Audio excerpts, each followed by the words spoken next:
If the rest of the world uses Google, Koreans use Naver. Well, the unbalanced preference became not as significant than before, but still most of the Koreans use Naver as their main search engine. According to the SimilarWeb, which roughly tracks website visits, Naver still ranks in the first place. As you can see, Naver runs tons of services, basic ones like the news, videos, blogs, and email, to significantly trending ones like Webtoon, Line Messenger, and VLive. But there is one service that was the most popular and created lots of historic moments in the internet and became a part of that history in March 2021. We called it 실검, which is short for 실시간 급상승 검색어. It literally just means trending searches.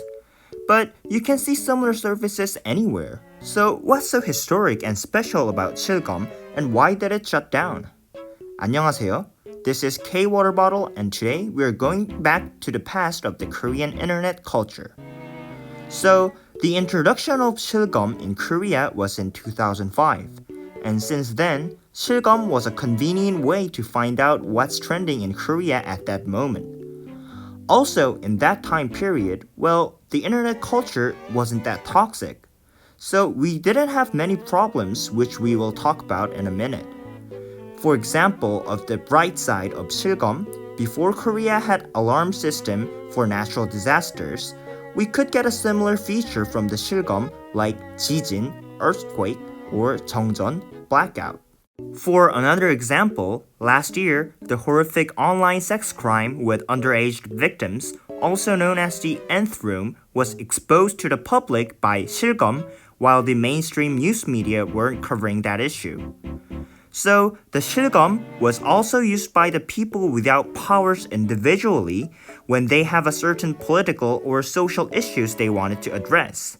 They used the system by searching a certain phrase or a word in a specific time so that the issue they wanted to address can be seen by the others.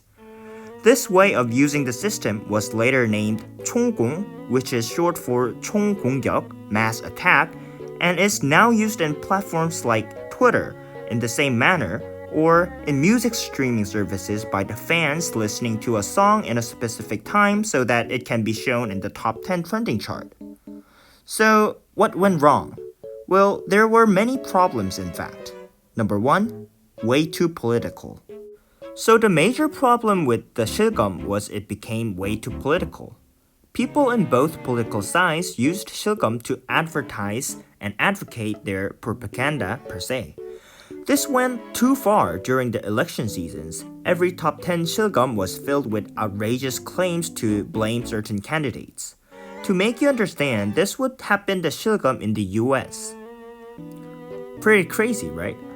Also, if there was a political scandals, the fans of the politician with that scandal would use the 실검 to defend that politician, and of course the fans of the rival party would do the opposite, causing the 실검 to be a political battleground. This eventually made ordinary people get fed up by the 실검, and the trending part was not reflected anymore. It was only reflecting political issues. Also, this problem led to a bigger problem, a suspicion towards the system itself. Number 2, Naver's suspicious algorithm. Since the 실검 was used politically, the 실검 results became way more important than it should be, since it can now mislead the major public. For example, if the result of 실검 was filled with conspiracies involving a certain political party, the public might perceive the keywords to be true or at least noteworthy, even though the whole conspiracy was downright silly. Also, the fact that Naver 실검 was shown on the very first page meant that the 실검 could be exposed to the public way more easily compared to services like Google Trend, which you have to click 2 or 3 times, so the impact and the attention of the Naver 실검 was bigger and higher. But there was another problem. Naver didn't provide how the algorithm worked. So, people from both sides of the political battle had suspicion that Naver is hiding or showing certain keywords on their political purpose. It's kind of interesting that both of the opposite political sides had the same suspicion. This became a bigger issue, especially during the big election seasons. Many people complained to Naver, and many news reports covered this issue, but Naver denied the conspiracy that they were doctoring the shilgum. But in October 2020, the Fair Trade Commissions found evidence that Naver was in fact controlling and doctoring the shilgum for their own benefits, and was fined approximately $24,000. The doctored shilgum was also related to the next problem, marketing and ads. Now we can all agree that shilgum was a big way to draw attention from the public. So who would be more interested in the system than the marketers? So the shilgum was filled with political issues during the election seasons. And in any other times, it was filled with ads. So how did the big companies use the shilgum system when they don't own the system? Well, I have to admit, they were really clever. The companies quizzed people for small prizes. There were like mini events happen every day, and the quiz itself was so obviously easy because people could search for the answer, no need to ask, on Naver. This obviously led to a search trend, and so the companies could place the questions and the answers on the shilgum, which were practically free ads on the main page of the biggest website in Korea.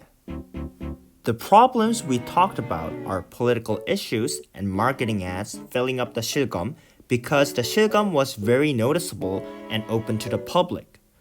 So, the news media used the keywords on the shilgum as a clickbait to their news websites with garbage articles involving the shilgum in their titles. So, for example, a celebrity named K-Water Bottle is shown in the shilgum because he was in a scandal. Then, the garbage reporters, also called 기레기 in Korea, would post articles about K-Water Bottle as soon as possible, but not covering the main scandal, which is the main issue. Then, that post is just garbage, using shilgum keyword to make people click their posts. This problem escalated with the ads and marketing scheme we talked about earlier, with what seems to be a news post, but actually is a sponsored ad content.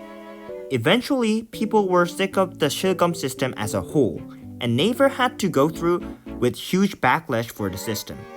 Although Naver tried many things to fix the problems with personalized shilgum, which you can select or rule out certain topics like marketing keywords or political keywords, it couldn't fix the many problems they had. The second biggest search engine in Korea, Daum, had removed their shilgum system in February 2021 due to similar problems, and Naver followed a few weeks later. This is how and why the popular yet simple service were erased from the internet.